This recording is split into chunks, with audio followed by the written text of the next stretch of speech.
Good morning. Thank you all for being here. As mentioned, I'm the lead investigator on homicide number 47 in Austin. Incident occurred on Friday, September 27th, 2024 at approximately 3:50 p.m. We received numerous 911 calls advising that a shooting had occurred at the HEB on Canyon Ridge. Multiple callers indicated that it was a possible active shooter. That would eventually prove to not be the case.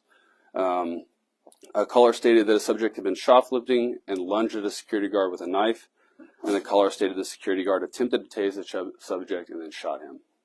Today I'd like to talk a little bit about that incident and obviously field any questions that you guys may have. So initially talking, the HEB at Canyon Ridge, they have a one-armed security officer who works for Allied Universal Security Services. That male is named Warren Owosu, and that will be the subject of our investigation.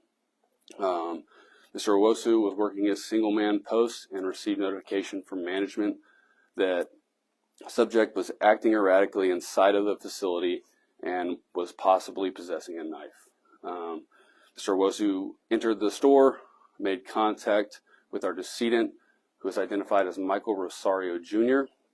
Rosario can be seen through a combination of different video footages and body-worn camera footage, acting erratically, appears to be on the influence, under the influence of something, and it was initially concerning in nature because there's a lot of bystanders around in this HEB at this particular time.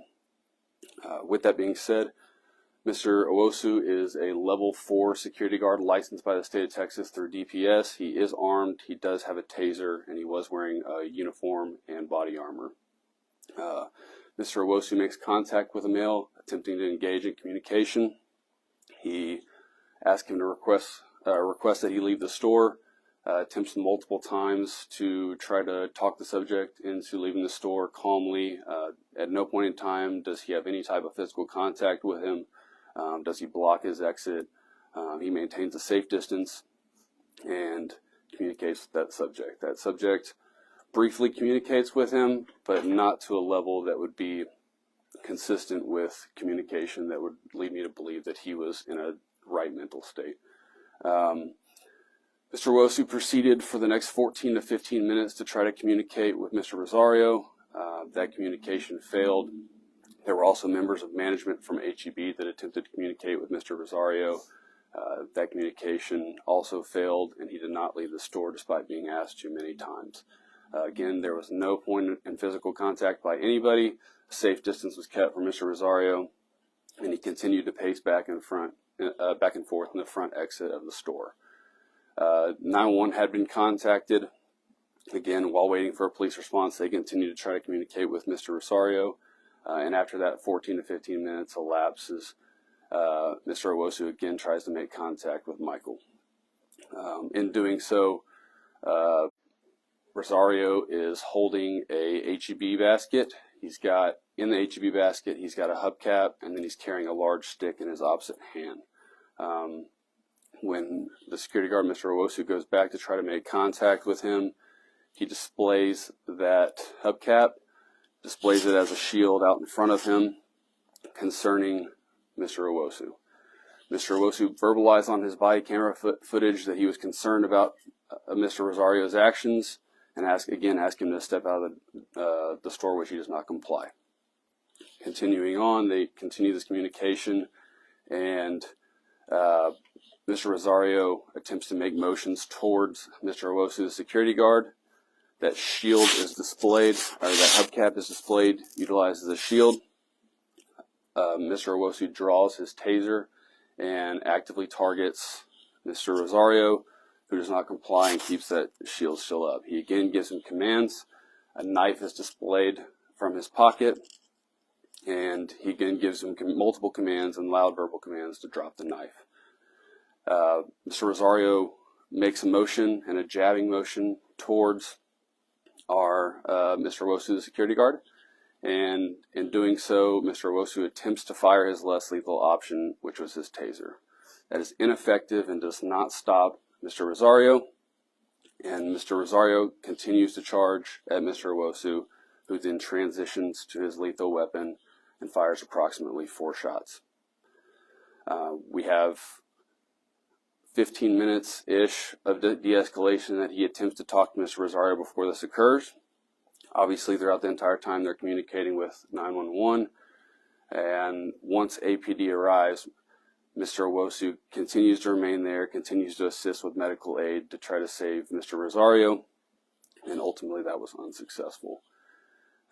Continuing on, Mr. Owusu was compliant with the investigation, cooperative with law enforcement, as were HEB and Allied Universal Security. So I'd like to thank them all for their cooperation in that.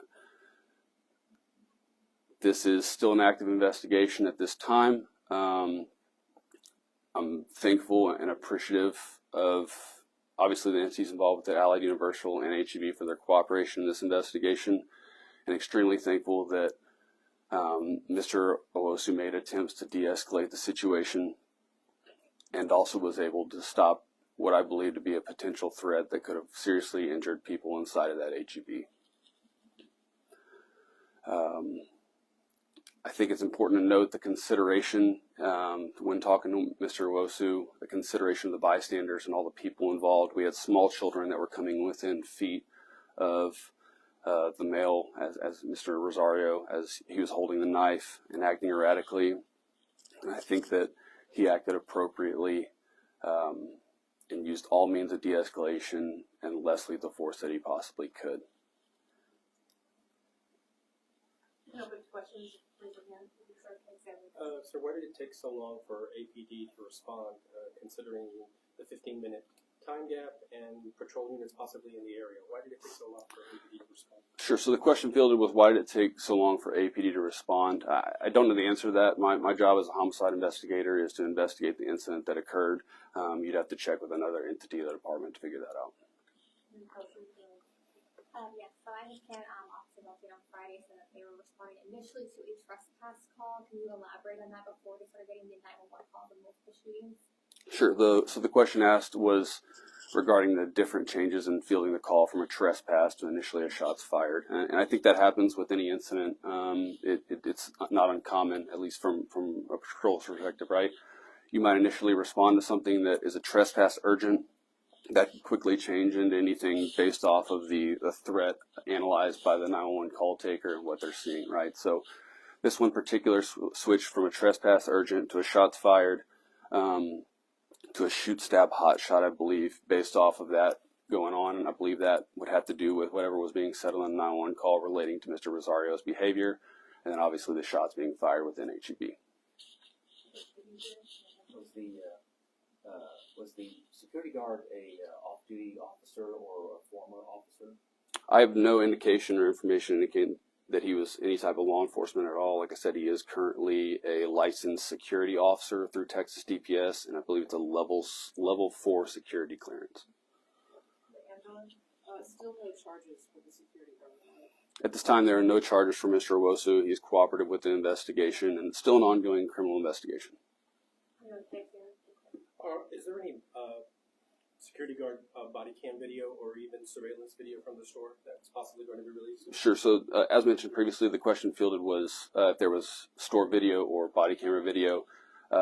Both. We do have both. We have store video thanks to the cooperation of HEB, and then body camera video thanks to the cooperation of Mr. Owusu and Allied Security. We have both, but they cannot be released until I consult with the Travis County DA's office on that.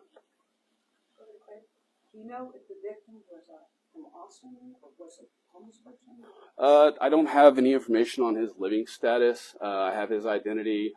He does have associations in Austin, but in terms of where he was living and where he was staying, I don't have that information for you.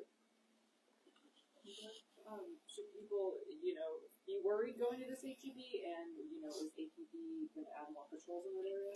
Yes, the question asked was if people should be worried to go to the HEB, and if more patrols were going to be acquired there through APD. In terms of being worried, I think I answered this earlier, but I would have no concern or worry at all to go to the HEB there. Mr. Owusu acted appropriately.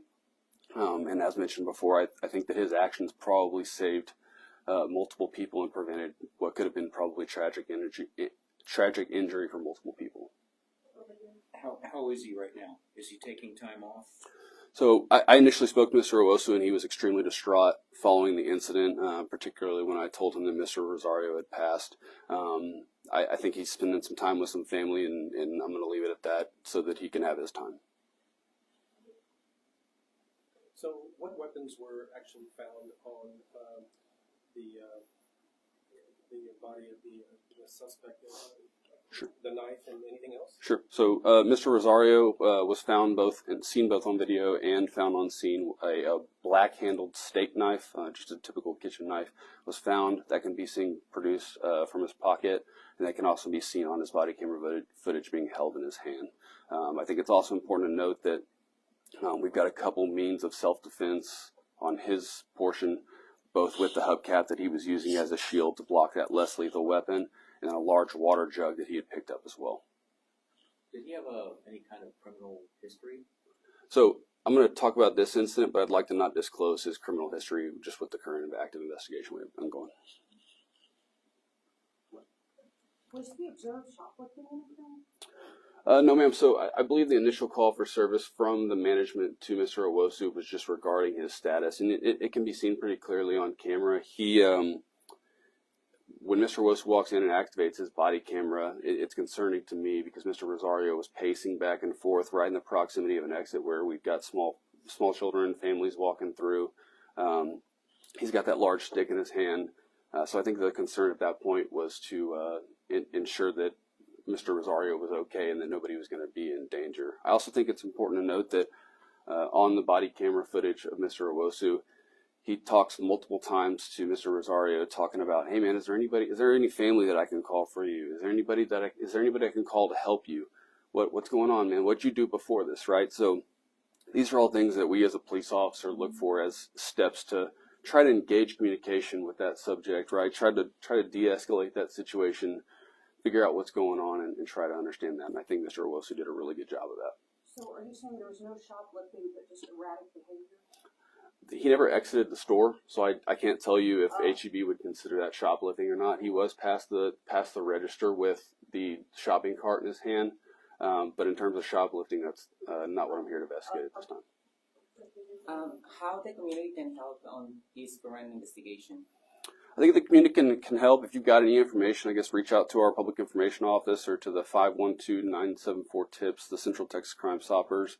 I know there were a lot of folks that were in that store, saw things. If there's any type of video that you feel that would be beneficial to our investigation, please send that over because I think it would help. Your last question here, please. The 911 calls initially, were they just a matter of concern or were they frantic? What exactly was contained in those 911 calls? So I think there was a combination, right? And as mentioned when we kind of talked about earlier, how this call transitioned from a trespass to a shots fired, right? Our initial couple of callers are Mr. Owosu himself and then management from HEB, concerned about his behavior inside of the HEB with all those people inside. The next callers after that, after the shots were fired, were frantic callers concerned about a possible active shooter situation within HEB. Yeah, one more, last one. The shooting itself, what part of the store did it happen in? Was it beyond the cash registers? Or? So it was between the exit and the cash registers. Again, that entire kind of area right there is used because Mr. Rosario is doing a bunch of pacing back and forth. So it kind of evolves, but it's all within that, between that cash register area and the exit. Entire incident was between them. Correct. Okay. Thank you, Detective. Thanks, y'all. Thank you.